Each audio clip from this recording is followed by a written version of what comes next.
그 파리올림픽 예산이 도쿄, 런던 비해서 2배 가까이 컸어요, 예산이. 근데 선수단은 44년 만에 최소 선수단이었던 말입니다. 왜 그랬나요? 그 코리아우스 운영 때문에 이게 늘어났습니다. 네, 코리아하우스가 직전 도쿄올림픽이나 리우올림픽 비해서 3배나 높은 45억이었는데 예, 이게 대부분 이제 또 코리아하우스 임차료, 예, 그러니까 빌리는데 공간 빌리는데 24일 임차하는데 25억이 지불됐어요. 그러니까 하루에 1억씩 빌리는 돈을 낸 겁니다. 이게 좀 국민 정서에 맞다고 생각하세요?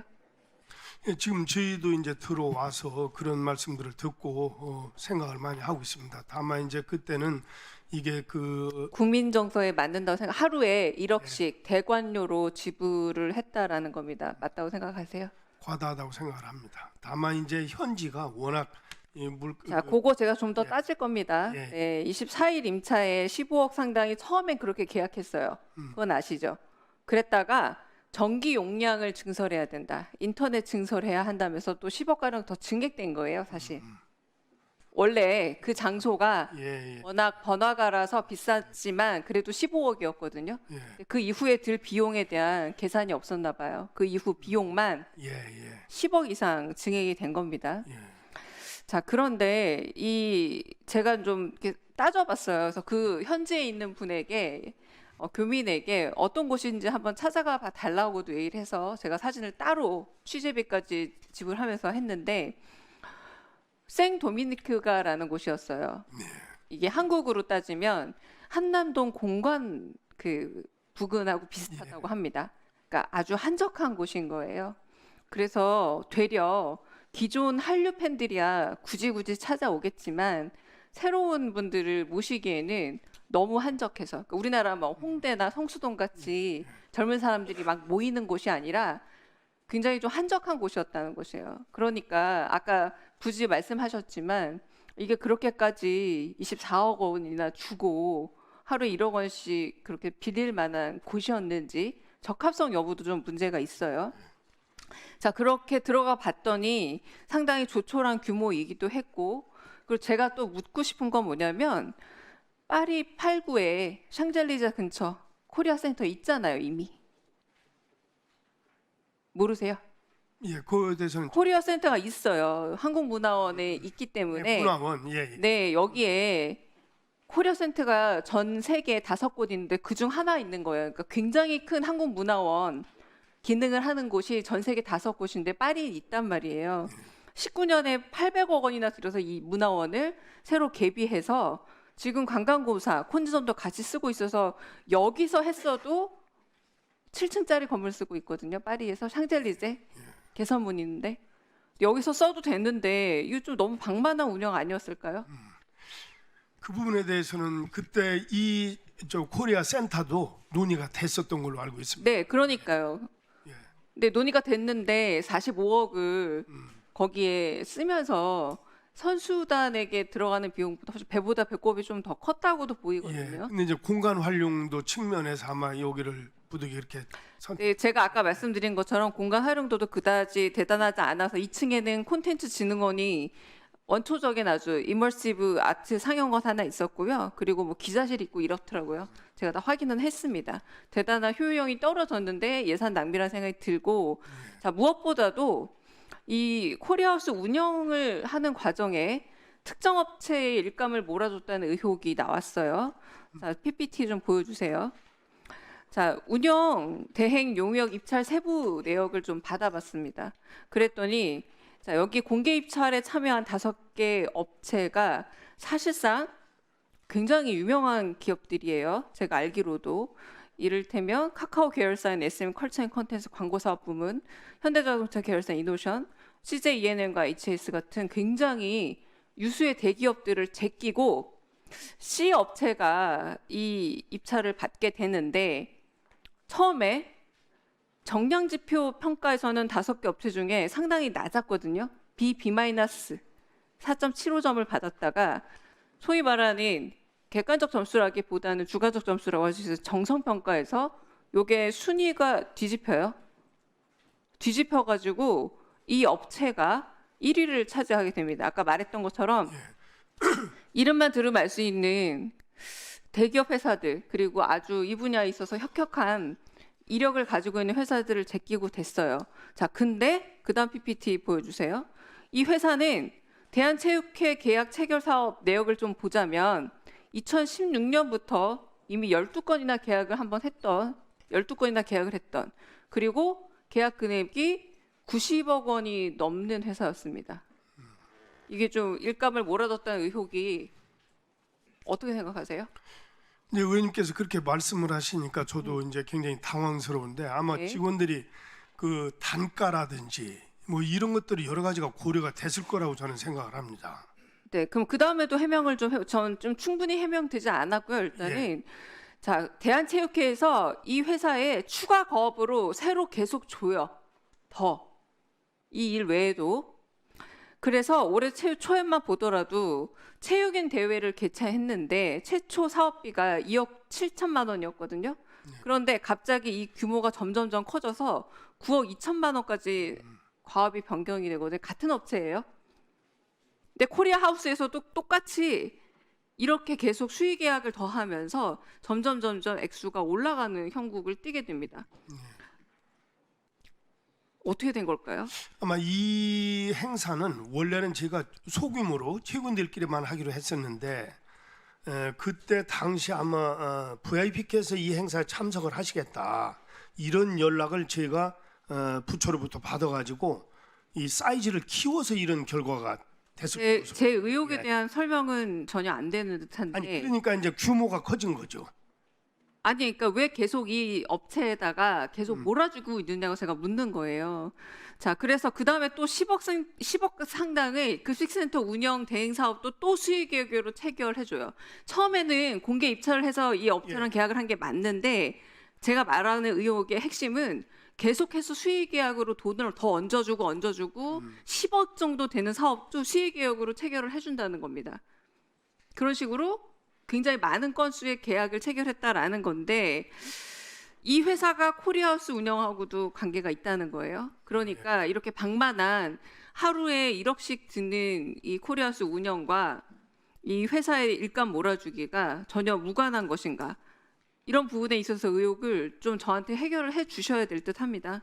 알겠습니다. 제가 소상히 다시 한번 점검을 해서 의원님께 별도의 그 시간을 가지고 보고를 드리도록 하겠습니다. 김택규 증인님, 네, 그냥 들으셔도 돼요. 질문이 아니라 인사를 하지 않았다라는 자신의 부분적 오해를 마치 안세영 선수의 일반적 품행인 것처럼 말씀하셨습니다. 본인의 선입견과 편견이 마치 사실인 것 마냥 말해서 여기 있는 모든 의원들과 일반 대중들이 같이 인지 오류로 빠지게 만들었는데 이 부분은 안세영 선수에 대한 환산 불가능한 이미지 훼손을 가져왔습니다. 그리고 이를 협회장이라는 권력을 가진 유일한 권력을 가진 협회장이 이런 편견의 오류를 이렇게 공공의 자리에서 말한다라는 것 자체가 아주 위기에 의한 갑질이 될 수 있다라는 거, 그럴 개연성이 매우 높다라는 거. 그래서 그 부분에 대해서는 사과를 하셔야 될 것 같다라고 말씀을 먼저 드리겠습니다. 사과하십시오. 긴 말 하지 말고 사과만 하시면 됩니다. 네, 사과드리겠습니다. 네, 앉으십시오. 김병철 위원장님.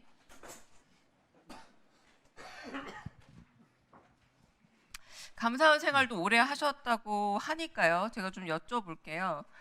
그 대한체육회는 종목단체, 그러니까 대한축구협회라던가 이런 사업 및 회계 업무를 조사 감사하는 권한 있습니까?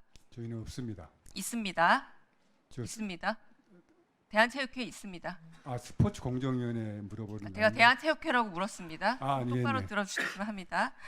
잘못이 있으면 징계 처분이나 시정 요구도 할 수 있거든요. 네, 그런 기관이에요. 자, 그런 기관이라면 이 정도면 대한체육회와 그리고 대한축구협회는 매우 직무 관련성이 높은 거죠. 감사원 경험을 살려서 말씀하시면 됩니다. 예, 아니로만 대답하시면 글쎄요, 됩니다. 제가 뭐 그 부분에 대해서 잘 모르기 때문에 그걸 어떻게 아니요, 이 정도면 말씀드리겠습니다. 직무 관련성이 상당한 거죠. 일반적인 상식 수준에서도. 자, 그때 같이 골프 치셨다고 했어요. 오크밸리에서. 아까 대답하셨잖아요. 네, 자, 얼마 내셨어요? 숙박하셨나요? 아닙니다. 안 됐습니다. 숙박은 안 하셨고 골프 치셨고 네. 식사나 하셨고 비용 얼마 내셨습니까? 글쎄 모르겠습니다. 근데 뭐 본인이 비용을 얼마 내셨나 묻습니다. 저희, 예, 비용 계산 하셨습니까? 비용 계산 못했습니다. 모르겠습니까? 못했습니다. 예. 못했습니다는 뭘까요? 안 했습니다와 그날 못했습니다의 차이는 행사였기 뭘까요? 때문에 대한체육회 행사였기 때문에 행사에서 네. 나오라고 해서 갔기 본인은 때문에 네, 비용을 계산하지 않았군요. 그렇죠? 네, 네, 비용 계산하지 않았습니다. 체육회장한테 좀 여쭤보겠습니다. 자, 오크밸리에서 골프 친 적 있냐고 물었습니다. 네. 앉아주십시오. 제가 체육회장한테 묻겠습니다. 그때 이렇게 답하셨어요. 운동은 하지 않았습니다. 8명이 아니라 더 많았습니다. 라는 대답을 해주셨어요. 자, 근데 며칠 전에 또 기자회견에서 이 문제를 먼저 언급을 하셨더라고요. 뭐라고 하셨냐면 골프장 구경하고 워크숍도 하고 식사 자리도 마련해 주셨다. 2, 3회 나눠서 워크숍처럼 시도 간담회도 하고 밥 먹고 시간 된 사람들 숙박도 하고 운동도 하고 자유롭게 했다라고 10월 17일 기자회견에서 말씀하셨는데 다시 물어볼게요. 몇 명이 숙박을 했고 숙박료, 골프 요금, 식사 비용 누가 계산했습니까? 그 몇 명이 있었는지는 지금 정확하게 숫자는 모릅니다. 모르는데 골프는 그 전에 말씀드렸던 대로 종몽교 회장님께서 초청을 해서 친 거고요. 다시 말해서 어렵게 말씀하지 말고요. 예. 비용을 누가 계산했습니까? 안 냈습니다. 아무도 안 냈고 냈습니까? 워크숍 하는 비용은 저희가 체육회에서 했고요. 워크숍 비용 냈어요? 예, 워크숍 자, 하는 1박 2일 숙박했는데 그럼 숙박 비용은 안 내셨어요? 냈습니다. 그러면은 그 비용 계산 내역을 예. 저한테 보내주셔야 돼요. 예, 왜냐하면 알겠습니다. 아까 말씀드렸다시피 지금 징계 처분이나 시정 조치할 수 있는 주체세요. 대한체육회가. 근데 만약에 숙박이나 골프 식사 이런 것들에 대해서 대접을 받았다면 청탁금지법에 위배되는 예, 겁니다. 제출하겠습니다. 위배되는 거고 지금 공직이신 예, 거잖아요. 자, 그래서 그런 부분들도 있고, 자 숙박도 하셨다고 했고, 자 대한체육회 이제 임직원은 다시 말씀드릴게요. 김영란법 적용 대상자입니다. 거기에 만약 임직원이 있었다면 회장님뿐만 아니라 그분들 모두 다 청탁금지법 상의 공직자 등의 그런 직무와 관련되어 있기 때문에 그 부분에 위법할 수 있어요. 예. 대가성 여부. 자, 그럼 다시 물을게요. 대한축구협회 이번에 사연임에 대해서도 의무가 있으신 거예요. 예. 대한체육회에서 회장님이 의무가 있으신 거고, 예, 예. 자 3선을 한 직후에 숙식과 골프를 제공권 받았기 때문에 자 그러면 김영란법 위반으로 보이지는 않으세요? 저희는 그런 생각은 하지 못했습니다. 그때 당시에. 왜요? 왜냐하면 이제 그 직무 순수하게 관련성이 이렇게 있는데.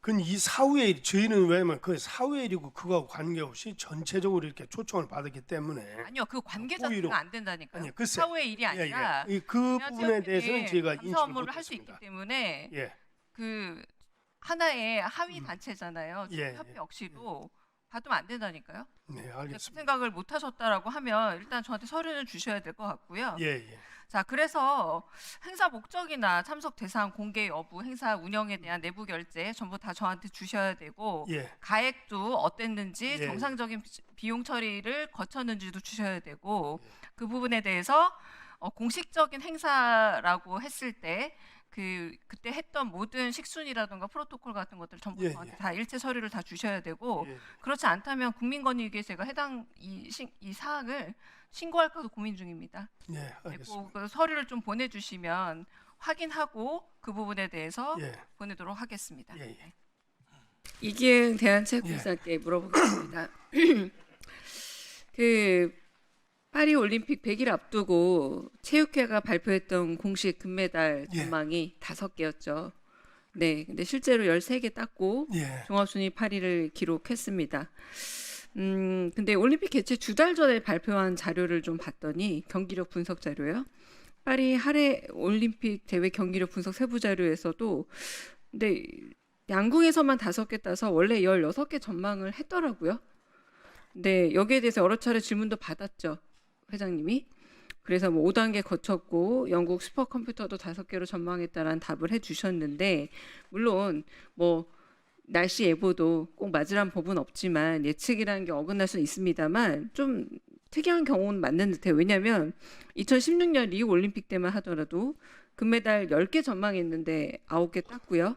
21년 도쿄올림픽에서도 금메달 7개 전망했지만 6개. 그러니까 오차가 하나 정도거든요. 이번에는 5개 전망에 13개는 숫자로 따져도 2.6배고 사실 개수로 따지면 어마어마한 차이예요.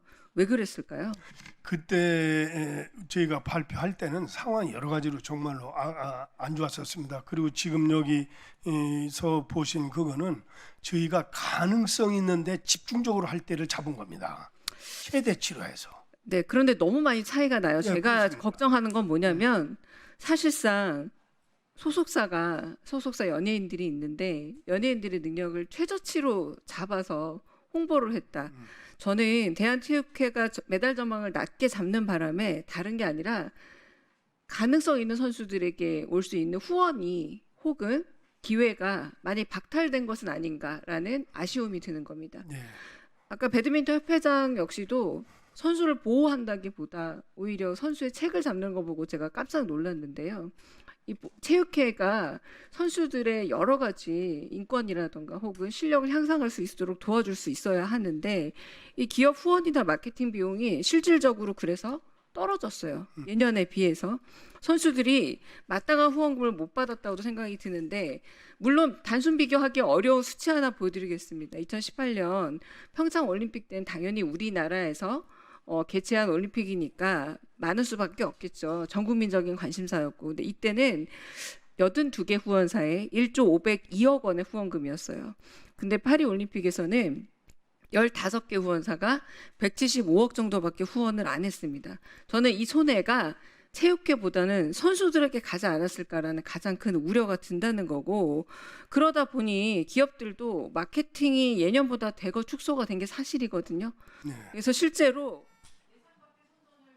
에도 불구하고 나중에 기업에서 마케팅 효과를 미리 예측했으면 좀 더 나았을 걸이라고 후회를 하기도 했다고 합니다. 지금 이후에서야 신유빈 선수가 이렇게 이런저런 광고도 찍고 그리고 오상욱 선수도 맥주 광고를 한다거나 했지만 저는 한편으로는 대한체육회가 마지막에 선수들이 입국했을 때 여러 논쟁들도 있었지 않습니까?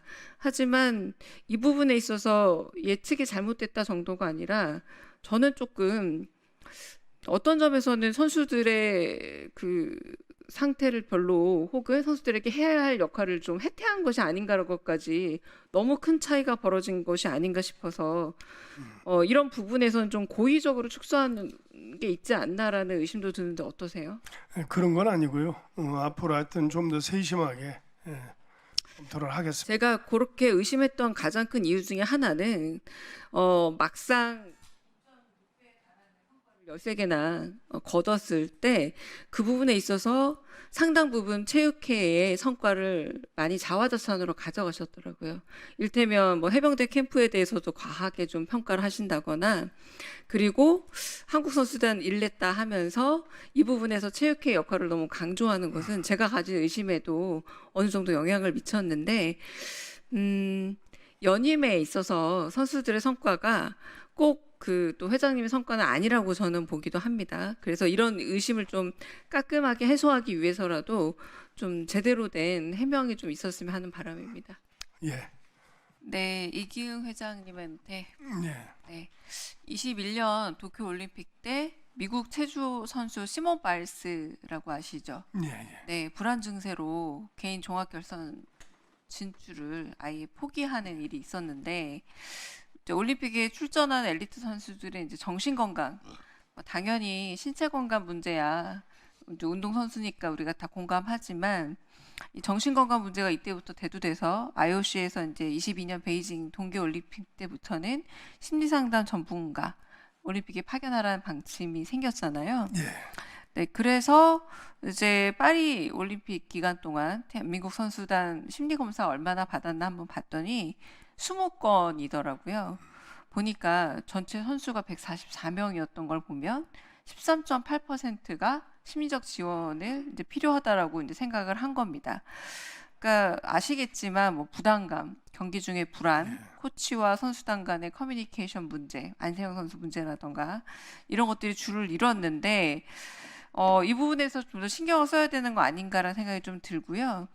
미국 같은 경우는 이번에 파리에 스포츠 심리 전문가를 14명 파견했고 그리고 비올림픽 기간에도 심리 전문가 15명이 배치돼 있더라고요. 그리고 지난해 봤더니 1200명 넘는 미국 대표 선수가 5500회 이상의 심리 상담을 했다고 합니다. 예. 그리고 일본 같은 경우는 또 이 심리 전문가가 온라인상의 혐오 발언, 우리로 따지자면 뭐 악성 댓글 같은 거겠죠. 예. 이런 댓글과 괴롭힘으로부터도 선수를 보호하는 업무를 하고 또 파리까지 파견을 했다고 하는데 지금 아까 제가 말씀드렸던 것처럼 물론 최소 선수단으로 최다 금메달 기록을 세우긴 했습니다만 안세영 선수 얘기는 아주 대표적인 하나의 증상이 아닐까 싶습니다. 이런 예. 심리적인 문제 이상, 그러니까 물리적 문제에서 비롯되었지만 심리적 문제까지도 좀 봐줘야 하고 한편으로 우리가 돌봐줘야 될 책임이 좀 있는 것이 아닌가 싶어서 이 문제에 대해서 체육회가 선수들의 정신건강 어떻게 관리할 건지 좀 구체적인 대안을 예. 단순히 다른 나라 정도를 따라가는 수준이 아니라 우리나라의 8위라면 8위에 걸맞는 예. 그런 정신건강 시스템 관리에 대한 대안 혹은 어떻게 할 것인지에 대한 구체적인 방법을 좀 제출해 주셨으면 합니다. 예. 정리해서 보고 드리도록 하겠습니다. 네.